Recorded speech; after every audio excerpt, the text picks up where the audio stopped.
Budget ಮುಗಿತಾ ಇದ್ದಂತೆ ಕಾಂಗ್ರೆಸ್ನಲ್ಲಿ ಮತ್ತೆ ಕುರ್ಚಿ ಸಂಘರ್ಷ ಶುರುವಾಗಿದೆ.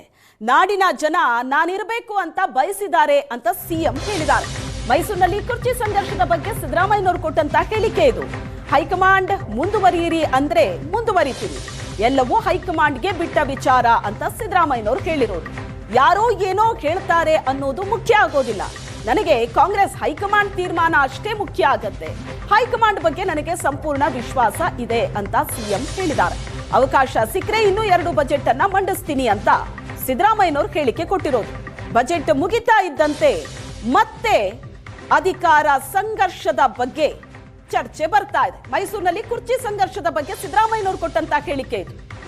ಹೈಕಮಾಂಡ್ ಮುಂದುವರಿಯಿರಿ ಅಂದ್ರೆ ಮುಂದುವರಿತೀನಿ, ಹೈಕಮಾಂಡ್ಗೆ ಬಿಟ್ಟ ವಿಚಾರ ಇದು. ಯಾರೋ ಏನೋ ಹೇಳ್ತಾರೆ ಅನ್ನೋದು ಮುಖ್ಯ ಆಗೋದಿಲ್ಲ, ಕಾಂಗ್ರೆಸ್ ಹೈಕಮಾಂಡ್ ಏನ್ ತೀರ್ಮಾನ ತಗೊಳುತ್ತೆ ಅನ್ನೋದಷ್ಟೇ ನನಗೆ ಮುಖ್ಯ ಅಂತ ಸಿಎಂ ಸಿದ್ದರಾಮಯ್ಯನವರು ಹೇಳಿಕೆ ಕೊಟ್ಟಿದ್ದಾರೆ.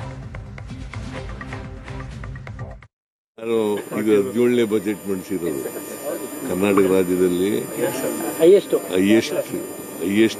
ಬಜೆಟ್ ಮಂಡಿಸಿರೋದು ನಾನೇ. ಇನ್ನೆರಡು ಮಂಡಿಸ್ಬಿಡ್ತೀರಾ? ಹೈಕಮಾಂಡ್ ಅವರು ಅವಕಾಶ ಕೊಟ್ಟರೆ ಮಂಡಿಸ್ತೀನಿ. ಅಲ್ಲ, ನಿಮಗೆ ವಿಶ್ವಾಸ ಇದೆ? ನಿಮಗೆ ವಿಶ್ವಾಸ ಇದೆಯಾ?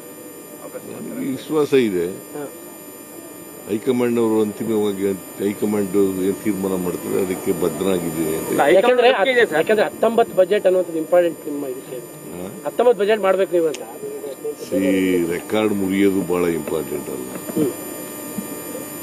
ಅವಕಾಶ ಜನಗಳಿಗೆ ಅವಕಾಶ ಕೊಟ್ರೆ ಮಂಡಿಸ್ತಕ್ಕಂಥ ಹೈಕಮಾಂಡ್ ಮೇಲೆ ವಿಶ್ವಾಸ ಇದೆ ಸರ್ ನಿಮಗೆ? ನಮ್ಗೆ ಯಾವಾಗಲೂ ವಿಶ್ವಾಸ ಇದ್ದೇ ಇರ್ತದೆ. ಹೈಕಮಾಂಡ್ ಮೇಲೆ ವಿಶ್ವಾಸ ಇಲ್ಲದೆ ಇನ್ಯಾರ ಮೇಲೆ ವಿಶ್ವಾಸ? ನಾನು ಈಗ 17ನೇ ಬಜೆಟ್ ಮಂಡಿಸಿದ್ರು.